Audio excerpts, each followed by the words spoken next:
तो नमस्कार दोस्तों। आज हम करने वाले हैं प्रीवियस ईयर में जीडी के जितने भी क्वेश्चन पूछे हुए उन सभी क्वेश्चन के मैथ का सॉल्यूशन। आज जो हम करने वाले हैं वो शिफ्ट है 23 नवंबर का शिफ्ट 3। ठीक है, तो इसमें जितने भी मैथ के क्वेश्चन पूछे हुए उन सभी क्वेश्चन का सॉल्यूशन देखने वाले हैं। तो शुरू करते हैं हम बिना किसी देरी के। जैसा कि दिया हुआ आज का पहला क्वेश्चन, क्या क्या रखा है 4x minus 3y ratio 4x minus 7y का मान निकालना है। बहुत सिंपल क्वेश्चन है। x का मान और y का मान दिया हुआ है 5 और 8 रखेंगे तो कितना आएगा, 5 चौके 20 और 8 × 24। 20 में से 24 घटेगा कितना आएगा, -4। रेशियो में 4x कितना आ जाएगा, 4 पंचे 20 और 7 अट्ठे कितना आएगा 56। 20 में से 56 घटाएंगे तो कितना बचेगा 36, माइनस का 36 कट जाएगा। ये 4 एकम 4, 4 नीमा 36, तो एक रेशियो कितना आ जाएगा 9। बहुत बेसिक सा क्वेश्चन था, उम्मीद करता हूँ समझ में आया होगा। अगला क्वेश्चन देखेंगे, क्वेश्चन नंबर 2। जगन ने समान मूल्य की 4 अलमारियां खरीदी, उसमें से 3 को 14% लाभ पर बेच दी।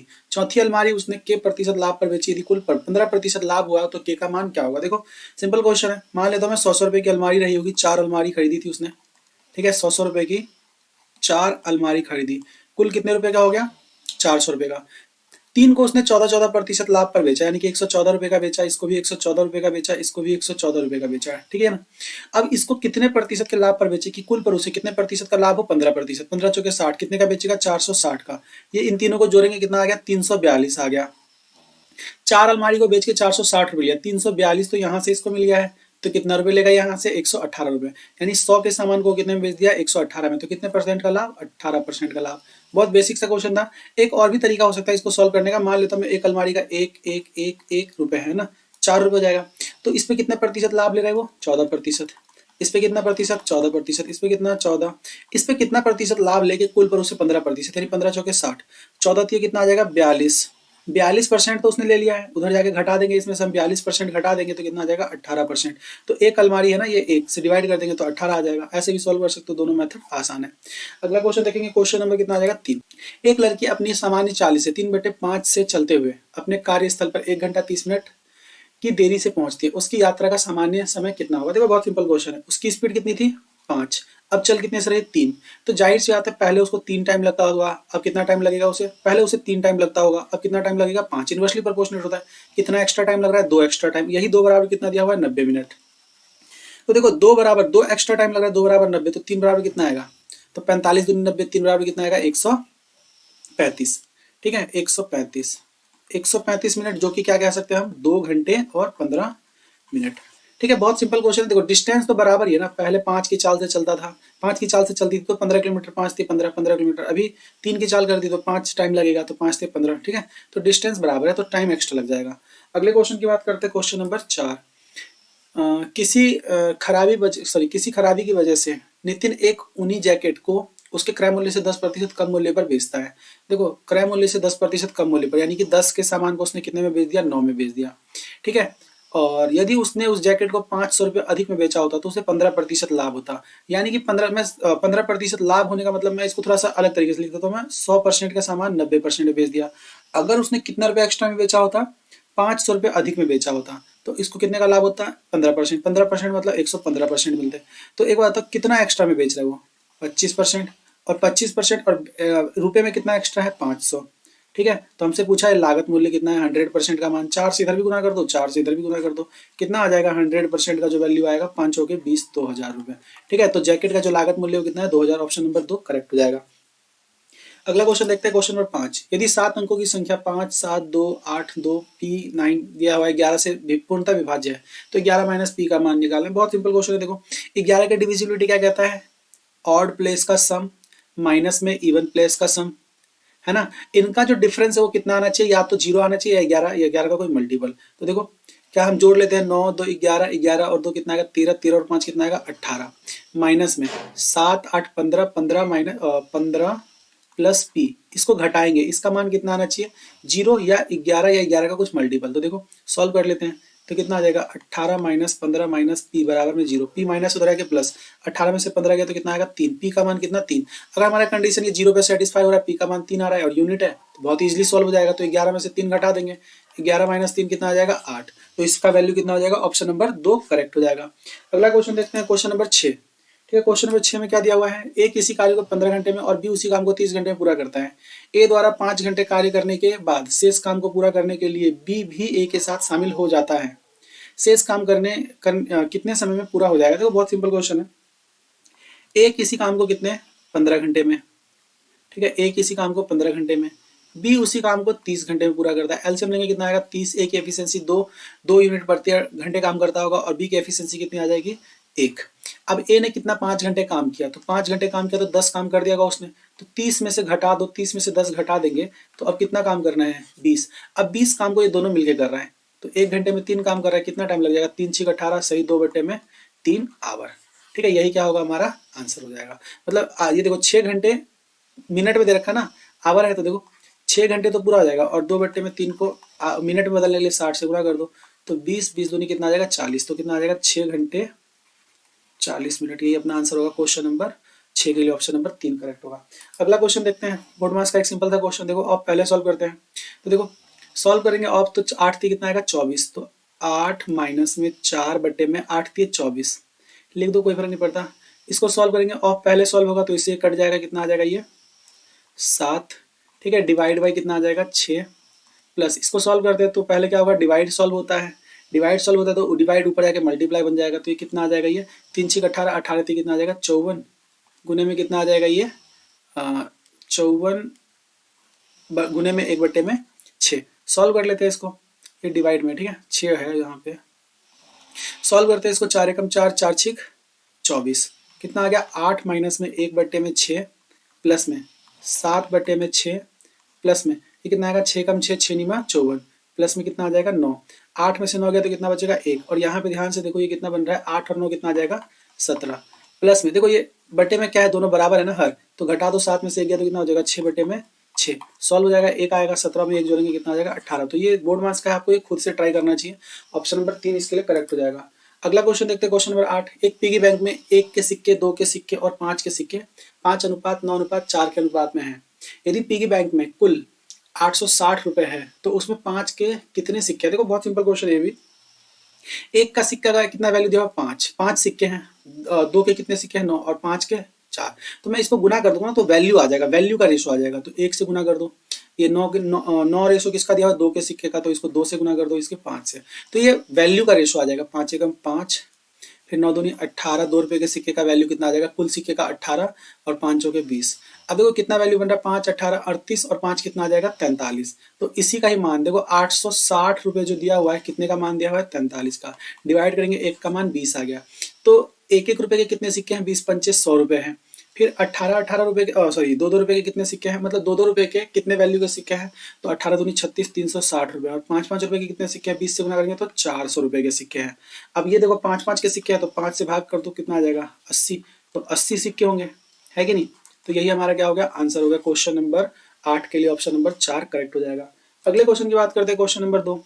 यदि 20 पुरुष किसी कार्य को 36 दिन में पूरा कर सकते हैं तो उसी कार्य के 3/4 भाग को कितने पुरुष 18 दिन में, देखो 20 पुरुष किसी काम को 36 दिन में कंप्लीट कर दिया, इस काम के 3/4 को यानी 3/4 को कितने पुरुष 18 पुरुष कर रहे हैं, तो 18 से डिवाइड कर दो कितने दिन में 4 एकम 4 4 पंचे 20 18 एकम 18 18 दूनी 36 3 दूनी 6 6 पंचे 30 दिन, ठीक है, यही हमारा क्या होगा आंसर होगा क्वेश्चन नंबर 9 के लिए ऑप्शन 4 करेक्ट होगा। अगला क्वेश्चन देखते हैं क्वेश्चन नंबर 10। 26,000 की एक धनराशि को इस प्रकार से दो भागों में विभाजित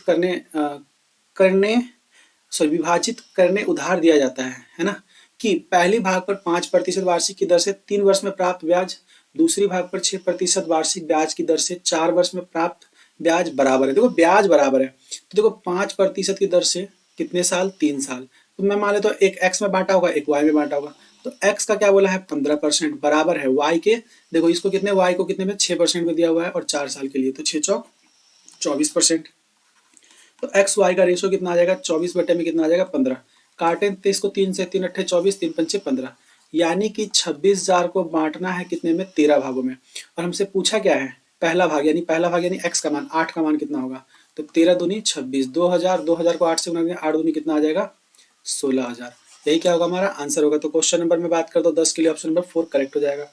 अगले क्वेश्चन की बात करते हैं 11। ए के 3 गुने और बी के 4 गुने के परिणाम का औसत, देखो ए का 3 गुना प्लस में बी का 4 गुना का औसत बोला है, औसत बोला है कितना है 17 है, तो मैं बोल देता हूँ इन दोनों का जोड़ जो होगा कितना होगा 34, बटे में 2 होगा ना 2 यूनिट है तो 2 से डिवाइड करेंगे, ए के 4 गुना, अगला बोला है ए का 4 गुना प्लस में बी के 3 गुना यानी बी का 3 गुना, इसका औसत कितना दिया हुआ है 18। देखो बटे में 2 तो 18 दूनी कितना आएगा 36। तो हमसे बोला क्या ए और बी का योग ज्ञात कीजिए। जोड़ेंगे तो एक ए का 3 और ए का 4 कितना आ जाएगा ए का 7 प्लस में बी का 4 बी का 3 बी का 7 बराबर कितना आ जाएगा 70। तो देखो 7 कॉमन निकाल लेंगे तो क्या आ जाएगा ए प्लस में बी जो बनेगा वो कितना बनेगा 7 बराबर में 70 है ना, 7 से काट लेंगे 7 धाम के 70, तो ए प्लस में बी का मान जो आएगा वो कितना आ जाएगा 10। तो क्वेश्चन नंबर 11 के लिए ऑप्शन नंबर 2 करेक्ट हो जाएगा। क्वेश्चन नंबर 12, कोई धनराशि साधारण ब्याज की किस वार्षिक दर पर 8 पूर्णांक बटे 3 वर्षों में दोगुनी। दोगुनी होने का मतलब क्या, प्रिंसिपल अपने आप में 100 होता है तो 200% हो गया। 200% होने का मतलब क्या, 100% ब्याज मिला। 100% ब्याज मिला, ईयर कितना दिया हुआ ये 8 3 24 और 25 बटे में 3 साल, और रेट ऑफ इंटरेस्ट नहीं पता तो आर परसेंट के दर से बराबर ये होगा। तो 25 से काटेंगे 25 चौके 100 आ जाएगा, 3 को उधर आगे गुना कर देंगे तो आर जो आ जाएगा 3 चौके कितना आ जाएगा 12%। 12% रेट ऑफ इंटरेस्ट से क्या हो जाएगा, कोई राशि 8 पूर्णांक बटे 3 वर्षों में क्या हो जाएगा दोगुना हो जाएगा। ये हमारा आंसर है साधारण ब्याज दर पर। बढ़ते हैं अपने अगले क्वेश्चन नंबर देखते 13, एक फल विक्रेता 520 प्रति किलो 10 किलो के मूल्य पर 30 किलोग्राम सेब खरीदता है, मतलब 520 रुपए में 10 किलो सेब की दर से 30 किलोग्राम सेब खरीदता है। उसने उसमें से 60% सेब को कितने के भाव से 60 रुपए प्रति किलो के मूल्य पर बेच दिया। 20% का लाभ प्राप्त करने के लिए शेष सेब का विक्रय मूल्य प्रति किलोग्राम कितना हो। देखो बहुत सिंपल है, जरूरी नहीं हम यहाँ पे 10 किलो या 20 किलो ले। देखो एक किलो का सेब कितना आएगा, 1 किलो 52 रुपए का आएगा कि नहीं आएगा। मैं मान लेता हूँ ये 60% का फ्रैक्शन मान निकालेंगे तो कितना आएगा 3/5। तो 5 किलो सेब में से उसने क्या किया 3 किलो सेब को कितने पर बेच दिया है 60 रुपए के भाव से। तो देखो मैं कर देता हूँ, टोटल 5 किलो सेब है, 5 किलो में से 3 किलो और 2 किलो, तो 3 किलो को किसके भाव से बेचा है 60 रुपए के भाव से। और खरीदा कितने के दर से, ये याद रखना, खरीदा है उसने कितने के दर से 52 रुपए प्रति किलो की दर से। 10 किलो के लिए 520 रुपए दिया था ना, तो 5 किलो के लिए कितना रुपए चुकाएगा वो, तो 260 रुपए। अब क्या करना है उसको, कुल पर कितने का लाभ चाहिए 20%, तो 20% यानी कि 52 रुपए का लाभ चाहिए। तो 52 रुपए का लाभ चाहिए तो कितने का बेचेगा वो 312 का बेचेगा कि नहीं, सेब को 312 का बेचेगा, जिसमें से उसको 60 6 18 180 रुपए तो उसको मिल गया। अब 2 किलो सेब बेच करके इतना पैसे लेना है कि टोटल मिला के 312 हो जाए। तो 312 में से 180 ले लिया है तो घटा दो 180 कितना हो जाएगा 2, 11 में से 3 गया 3, 11 में से मतलब 8 गया तो 3, 2 में से गया 1, 132 रुपए अर्न करने हैं उसको। और 2 किलो सेब बेच करके 2 किलो सेब बेच करके 132 रुपए अर्न करने हैं। तो 132 को 2 भागों में बांट दो, 1 किलो सेब का कितना रुपए आ जाएगा, तो 6 और 6 66 रुपए। यानी क्या करेगा वो शेष सेब को किसी दर से बेचे 66 रुपए की दर से बेचे। ये तो दिया ही हुआ था, मेरे को परसेंटेज निकालना है। तो क्वेश्चन नंबर 13 के लिए ऑप्शन नंबर 2 करेक्ट हो जाएगा। देखते हैं अपना अगला क्वेश्चन, क्वेश्चन नंबर 14, क्या दिया हुआ है 18 मीटर और 50 मीटर की बीमाओं वाले एक आयत का क्षेत्रफल एक वर्ग के क्षेत्रफल के बराबर है, तो उस वर्ग की भुजा ज्ञात कीजिए। देखो जितना क्षेत्रफल इसका, यानी कि आयत का क्षेत्रफल क्या होता है लंबाई गुने में चौड़ाई, तो 18 गुने में 50, यही क्षेत्रफल क्या होगा वर्ग का। वर्ग का क्षेत्रफल क्या होता है ए स्क्वायर। 18 को 50 से गुना करेंगे कितना आएगा 18 पंचे 90, 900, ए स्क्वायर बराबर 900। तो स्क्वायर इधर आके अंदर रूट बनेगा, अंदर रूट 900 ए, तो ए का मान कितना आ जाएगा 30। ठीक है, ए का मान कितना आ जाएगा 30 सेंटीमीटर। यही क्या होगा हमारा आंसर होगा क्वेश्चन नंबर 14 के लिए। देखते हैं अपना अगला क्वेश्चन, क्वेश्चन नंबर 15, एक धनराशि 10.5% वार्षिक साधारण ब्याज दर पर 4 वर्ष में 8,094 रुपये हो जाता है ना। समान राशि समान साधारण ब्याज दर पर 6.2 वर्ष में कितनी हो जाएगी। तो देखो बहुत सिंपल क्वेश्चन है। देखो 10.5 दर पर 4 साल में कितना ब्याज मिल जाएगा, साधारण ब्याज मिल रहा है तो इसको इससे गुना करेंगे, 10.5 को 4 से गुना करेंगे कितना 42%, इंटरेस्ट 42% मिला और प्रिंसिपल कितना होगा 100%। तो ये जो वैल्यू है कितने का दिया हुआ है 8,094 जो दिया हुआ है ना 8,094 किसका मान दिया हुआ है 142 का, 142% का मान दिया। हमसे निकालना क्या है इतने साल में इंटरेस्ट कितना बन जाएगा इसी रेट ऑफ इंटरेस्ट पे। तो देखो 10.5 को लिख सकता हूँ 21 बटे में 2%, गुने में ईयर 6 18 और 2 कितना आ जाएगा 20 बटे में 3। सॉल्व कर लेंगे 3 एकम 3 3 सत्ते 21, 2 एकम 2 2 दाम के 20, 10 को 7 से गुना करेंगे कितना 70%। हमसे 70% का मान पूछा तो कुछ नहीं करना, इसको ही 70 से गुना कर दो। देखो गुना करेंगे तो ये कितना आ जाएगा, ये हमारे पास, इसको मत काटो जीरो वाले को, इसको काटते हैं तो कितना आ जाएगा, इसको सॉल्व करने पे 71 आ जाएगा। इसको सॉल्व करेंगे तो कितना आएगा 4 0 2 से काट रहे हैं ना 4 7। ठीक है, देखते हैं किससे मल्टीप्लाई करने पे हमारा ये बन जाएगा। 71 को देखो सॉल्व करना पड़ेगा, कैलकुलेशन में कर लेते हो थोड़ा सा, 70 से काटा नहीं है। ठीक है 70 ऐसे ही है। देखते हैं इसको 4 0 4 7 को डिवाइड करना है 71 से। ठीक है, तो 7 चौक 28 7 पंचे 35, 7 6 42 ज्यादा हो जाएगा, 5 बार में कट जाएगा, 5 बार में कट जाएगा तो 5 7 पंचे 35। ठीक है, सॉल्व कर लेते हैं। 14 में से 5 घटेगा 9 बचेगा, यहाँ पे कितना है 9 9 9 में से 5 घटेगा कितना बचेगा 4, 7 लगा देते हैं। अब देखो साफ साफ दिख रहा है 7 7 7 49, 7 बार में कट गया तो कितना आ जाएगा 4 9 7 कट गया, ये 57 बार में कट गया। 57 को किससे गुना करना है 70 से, तो 70 से गुना कर दो 0, 7 7 49 का 9, 7 पंचे 35, 35 और 4 कितना आ जाएगा, सॉरी 70 से गुना करना है ना, 70 से गुना करना है तो कितना आ जाएगा ये 7 पंचे 35, 7 पंचे 35 और 4 कितना आएगा 39, तो कितना आ जाएगा 3990 रुपये तो बन रहा है। लेकिन एक गलती कर दिया है, जो साधारण ब्याज की दर से इतने वर्ष में कितनी हो जाएगी हमसे बोलना है, यानी 170% निकालना था, तो मैं इसको 170 से गुना करूंगा। ठीक है, तो 170 से गुना कर देंगे तो देखो यहाँ पे मैं एक बार थोड़ा सा इसको करेक्ट कर लेता हूँ। 0 तो आ जाएगा, 17 सत्ते 119 का 9 हासिल कितना लग जाएगा 11, 17 पंचे कितना आ जाएगा 85 और 11 कितना आ जाएगा 96। ठीक है, तो कुछ नहीं करना था, थोड़ा सा मिस्टेक हो गया था वहाँ पे, मुझे लगा इंटरेस्ट निकालना है लेकिन राशि निकालनी थी वो। ठीक है, तो ऑप्शन नंबर 4 करेक्ट हो जाएगा। अगला क्वेश्चन देखते हैं, क्वेश्चन नंबर 16। यदि किसी संख्या को किसी संख्या के 70% और उसी संख्या के 40% का अंतर, देखो 70% और 40% का अंतर कितना होता है 30%, यानी x का 30% अंतर कितना दिया हुआ है 135। तो संख्या क्या है, कुछ नहीं करना भाई, x बराबर कितना आ जाएगा 135 बटे में 30 गुने में 100, ये 30 है। ठीक है, 0 से 0 क्या हो जाएगा, कट जाएगा, 3 चौके 12, 3 पंचे 15, 45 को 10 से गुना करेंगे कितना आ जाएगा 450, यही हमारा आंसर हो जाएगा। ऑप्शन नंबर 2 करेक्ट हो जाएगा, रुपया नहीं लगेगा। अगला क्वेश्चन देखते हैं, क्वेश्चन नंबर 18। मान लीजिए x और y 165, 297 और 495 को क्रम से लघुत्तम समावर्त और महत्तम समावर्त है, तो HCF है, मतलब तो x by y का मान ज्ञात कीजिए। देखो इसमें LCM HCF निकालना पड़ेगा और सबसे बेस्ट तरीका है कि प्राइम फैक्टराइजेशन मेथड पे निकाल लो। तो देखो 165 को प्राइम फैक्टराइज करूंगा तो कितना आ जाएगा, देखो 11 दिख रहा है, 11 से कटेगा तो 11 गुने में कितनी बार में कट जाएगा 11 पंचे 55, सॉरी 11 का 11, 11 पंचे 55, 15 बार में, तो 3 गुने में 5, प्राइम फैक्टर कर लिया 165 का। फिर 297 का कर लो, 297 में भी 11 दिख रहा है, 11 कितना बच जाएगा 11 दूनी 22, 11 सत्ते 77, तो कितना आ जाएगा गुने में 3 का स्क्वायर गुने में, सॉरी 3 का क्यूब आ जाएगा यहाँ पे, 3 का क्यूब। फिर उसके बाद क्या करना है हमें 495 का प्राइम फैक्टर करना है। देखो ये भी 11 से कट रहा है, 5 4 9, तो 11 से काटेंगे 11 चौक 44, 11 पंचे 55, तो 11 गुने में कितना आ जाएगा यहाँ पे 45 है ना, तो 3 का स्क्वायर गुने में 5, तो ये हमने कर लिया बहुत जल्दी प्राइम फैक्टर। अब क्या करना है, HCF जो होता है क्या होता है सब में कॉमन, तो HCF क्या है 11 कॉमन निकल रहा है सब में। HCF के लिए जो सब में कॉमन दिखे तो HCF क्या दिख रहा है 11 गुने में, और क्या दिख रहा है सब में कॉमन 3 भी कॉमन दिख रहा है। क्या 5 होगा, नहीं, क्योंकि इसमें 5 नहीं है। देखो 3 का स्क्वायर नहीं ले सकते, यहाँ पे 3 का क्यूब होगा भाई, थोड़ा सा गड़बड़ करते हैं, 3 का क्यूब होगा क्योंकि 27 था ना, तो 3 का क्यूब, तो कितना आ गया HCF कितना आ गया 33। LCM जो होता है क्या है, LCM जो होता है जो कॉमन निकाला है वो ठीक है, और जो रिमेनिंग नंबर बच जाता है ना वो भी हमें लेना पड़ता है इसमें। तो LCM जो होगा देखो सबसे मतलब जो भी नंबर है इसमें सब पहले कॉमन निकाले थे, कितना है 11 सब में। फिर उसके बाद इसमें 3 कॉमन है सब में, लेकिन 3 की मैक्सिमम पावर लेंगे हम, तो क्या आ जाएगा 3 की पावर क्यूब गुने में, और 5 है 5 भी ले लेंगे, तो 5, ये हमारा LCM आ गया। हमें बोला क्या है x by y यानी कि HCF बटे में LCM, तो क्या हो जाएगा भाई कितना है 11 गुने में 3 गुने में 3 गुने में 3 गुने में 5 बटे में HCF कितना है 11 गुने में 3, बहुत जल्दी हो जाता है ये, 3 3 9 9 पंचे कितना आ जाएगा 45, यही क्या होगा हमारा आंसर होगा। क्वेश्चन नंबर अगर मैं बात करूँ 4 के लिए option number, sorry question number 17 के लिए ऑप्शन नंबर 4 करेक्ट होगा।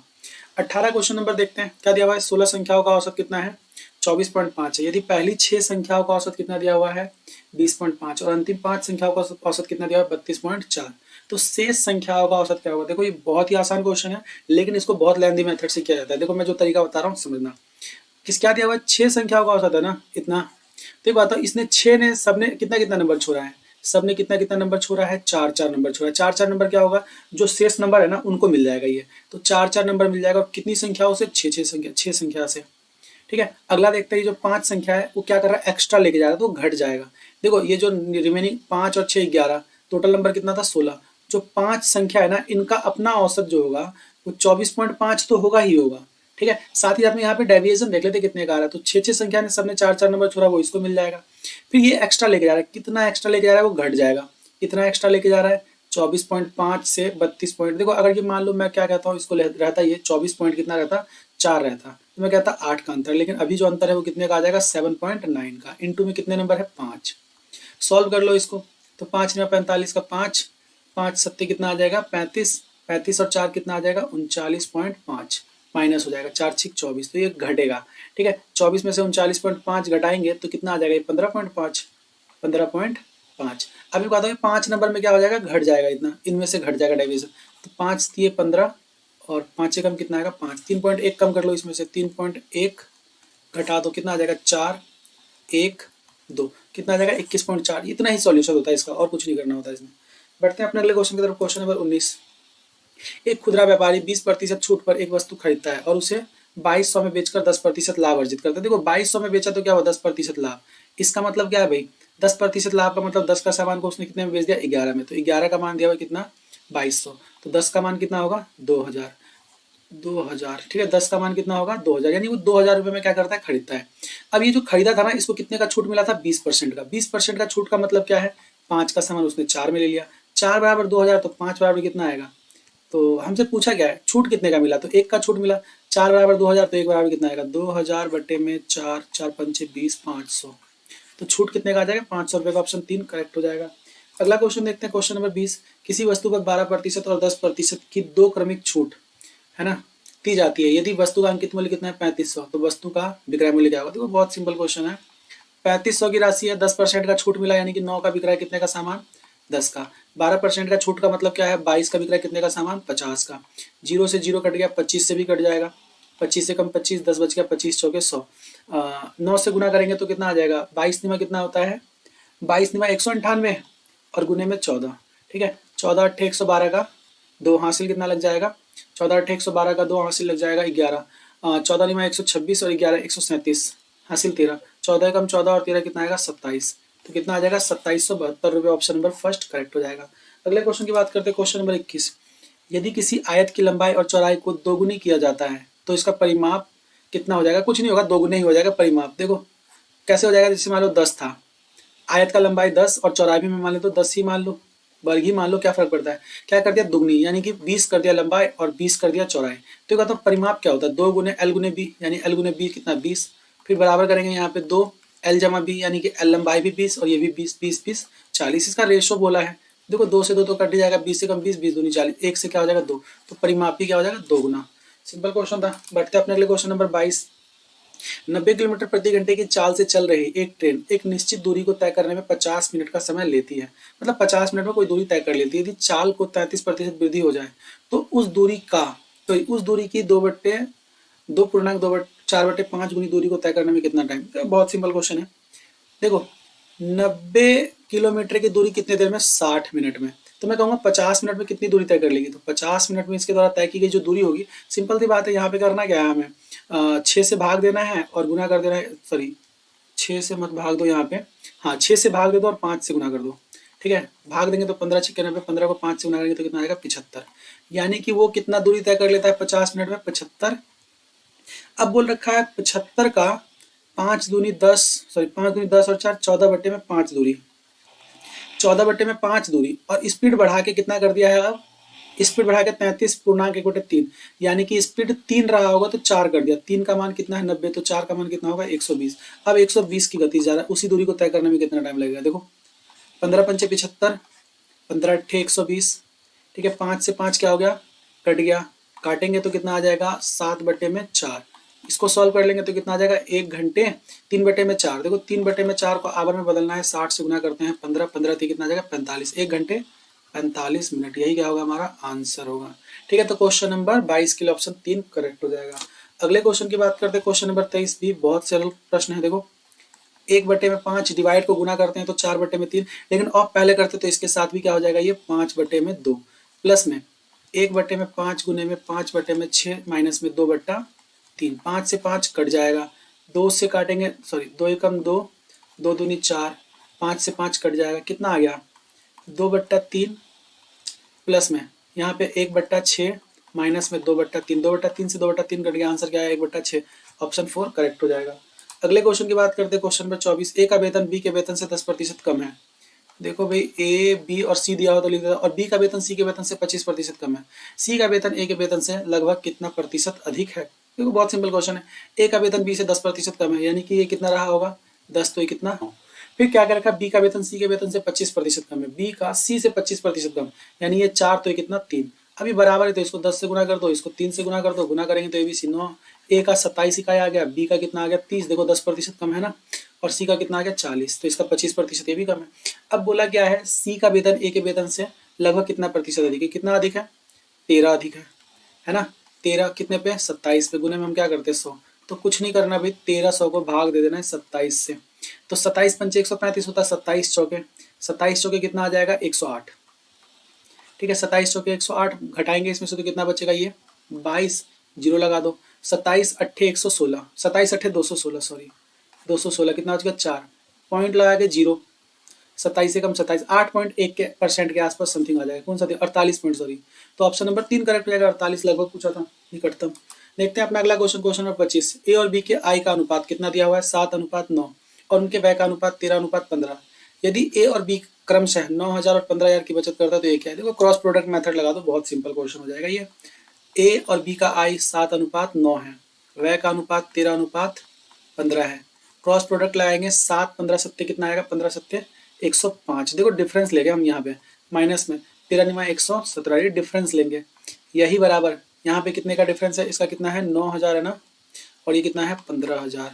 ठीक है, 15 सत्ते कितना आ जाएगा, ये 13 को 15 से गुना करेंगे तो कितना आएगा 15 दाम के 150, 15 थे 45, 1,95,000। हालांकि 195 के भी लिख सकते हैं इसको।